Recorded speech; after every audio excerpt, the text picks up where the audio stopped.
Hər vaxtınız xeyirli olsun. Azərbaycana və xalqımıza qarşı çoxsaylı cinayətlər törətməkdə təqsirli bilinən Ermənistan vətəndaşı Ruben Vardanyanın barəsində olan cinayət işi üzrə açıq keçirilən məhkəmə prosesi davam edir. Hazırki mərhələdə məhkəmə istintaqı aparılır. Məhkəmə istintaqında iş üzrə keçən çoxsaylı sənədlər, sübutlar, faktlar araşdırılır. Zərərçəkmişlər və zərərçəkmişlərin hüquqi varisləri ifadə verirlər.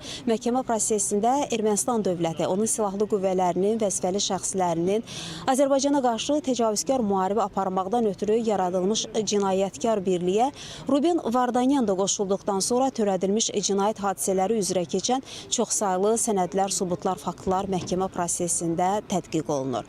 Qeyd edək ki, zərərçəkmişlər və zərərçəkmişlərin hüquqi varisləri məhkəmə prosesində ifadə verirlər. Onların bir qismi Ermənistan silahlı qüvvələrinin qalıqlarının və qanunsuz erməni silahlı dəstələrinin Azərbaycanın ərazilərini iri çaplı silahlarla atəşə tutması nəticəsində yaralanan, əzizlərini itirən, doğmalarını itirən, mal və mülklərinə ziyan dəyən, küllü miqdarda onlara ziyan dəyən vətəndaşlarımız da məhkəmə prosesində ifadə verənlər. Bir hissəsi isə Ermənistan Azərbaycana qarşı apardığı bu mina terroru nəticəsində zərər çəkmiş insanlardır. Hansı ki, vaxtilə ərazilərimiz işğal altında saxlanılan zaman torpaqlara bastırılmış minaların partlaması nəticəsində vətəndaşlarımız yaralandıqlarını və sağlamlıqlarını itirdiklərini ifadə edirlər, bildirirlər öz çıxışlarında.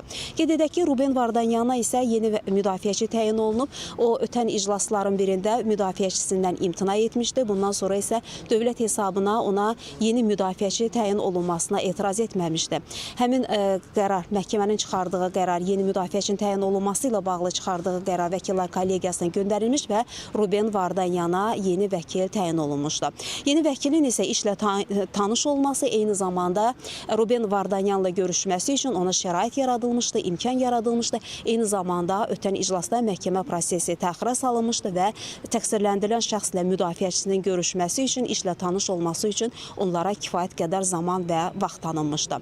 Məhkəmə prosesi açıq keçirilir. Biz xəbərlərin növbəti buraxılışında daha geniş məlumatları tamaşaçıların diqqətinə çatdırmağa çalışacağıq. Hələlik isə Bakı məhkəmə kompleksindən bu saata çatdıracaqlarımız bu qədər deyərək sözü yenidən mərkəzə studiya ötürürük.